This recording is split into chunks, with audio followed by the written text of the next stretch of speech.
یہ غلط فہمی بھی پائی جاتی ہے۔ بعض لوگ یہ سمجھتے ہیں کہ اگر سحری میں آنکھ نہ کھلے یا سحری کھانا چھوڑ دے تو پھر روزہ نہیں ہوتا۔ یہ بات غلط ہے۔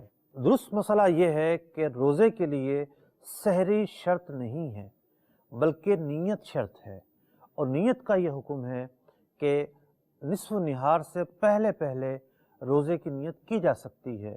کسی نے سحری اس بنا پر نہیں کی کہ اس کی آنکھ نہیں کھلی تو وہ نصف نہار سے پہلے تک نیت کر سکتا ہے، لیکن 3 باتوں کو مد نظر رکھنا ضروری ہے۔ پہلی بات یہ ہے کہ جب نیت کر رہا ہے تو یہ ضروری ہے کہ جب سے روزہ شروع ہوا ہے اس وقت سے لے کر نیت کرنے تک اس نے قصداً جان بوجھ کر منافی روزہ کوئی کام نہ کیا ہو، مثال کے طور پر کچھ کھایا پیا نہ ہو۔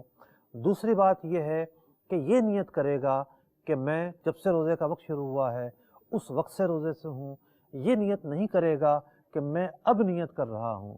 اور تیسری بات یہ ہے کہ نصف نہار سے پہلے پہلے نیت کرنی ہے۔